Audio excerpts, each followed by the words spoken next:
Assalamualaikum warahmatullahi wabarakatuh. Saya atas nama Siti Musdalifah dengan NIM 20300 1240.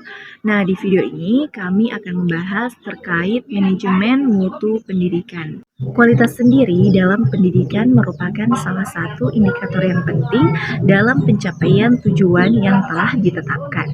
Kualitas akan menentukan bagaimana produk pendidikan, yakni alumni, dapat berhasil menjalankan perannya di masyarakat sebagai generasi penerus bangsa yang tugasnya adalah membangun bangsa ini menjadi lebih baik.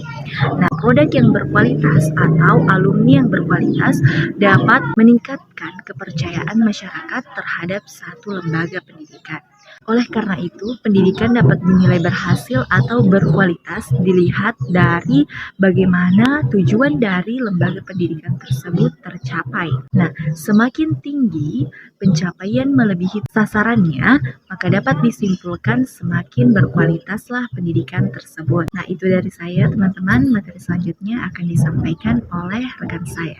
Perkenalkan, nama saya Nurul Aisyah. Saya dari kelompok 2 akan menjelaskan mengenai sasaran kualitas.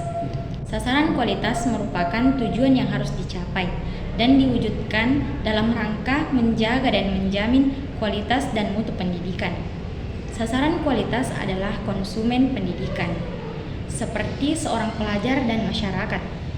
Secara langsung, seorang pelajar akan menjadi tangan pertama yang menerima kualitas pendidikan berupa bahan ajar, cara mengajar seorang guru, dukungan administratif, serta lingkungan belajar yang kondusif.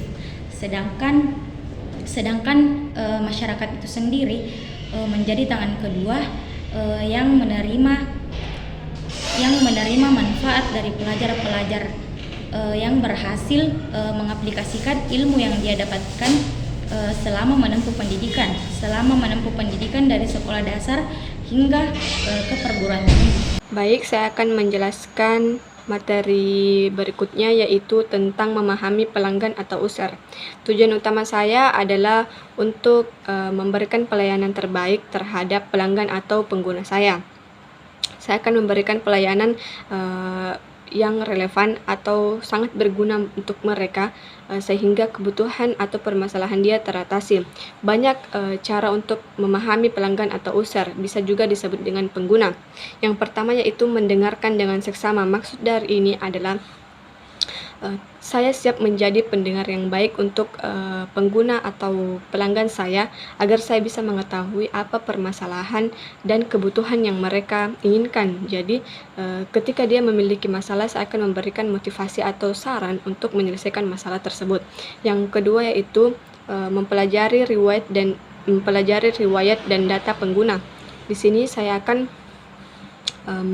mengetahui bagaimana saya akan mencari informasi bagaimana data riwayat hidup mereka. Saya akan menganalisis data riwayat mereka sehingga saya bisa menyesuaikan dengan pelayanan yang saya berikan.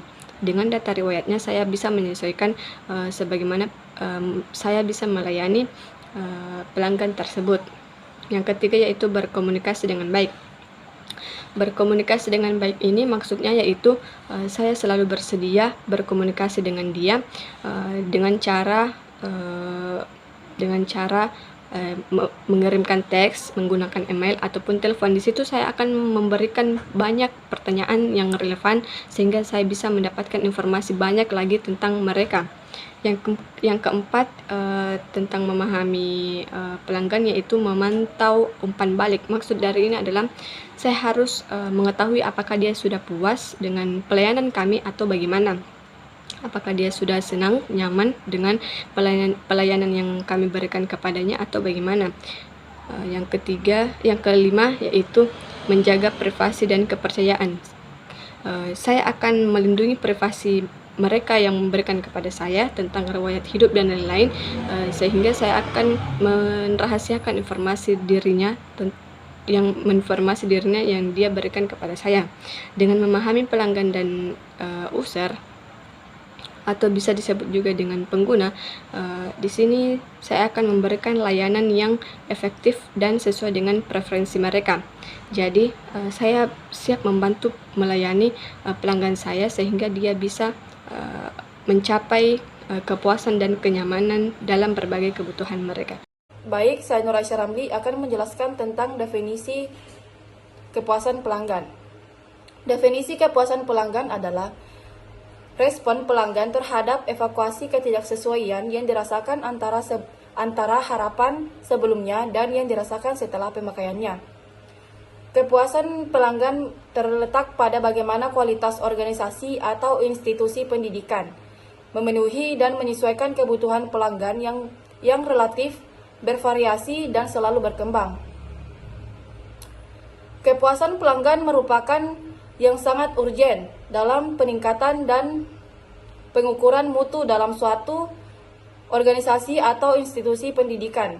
Dari hal itu, menurut Nasution pada tahun 2001, salah satu prinsip dalam Total Quality Management atau sering disebut dengan singkatan TQM adalah meliputi yang pertama, kepuasan pelanggan, yang kedua, mengidentifikasi pelanggan, dan yang ketiga, perbaikan berkesinambungan. Sekian dari saya. Wassalamualaikum warahmatullahi wabarakatuh.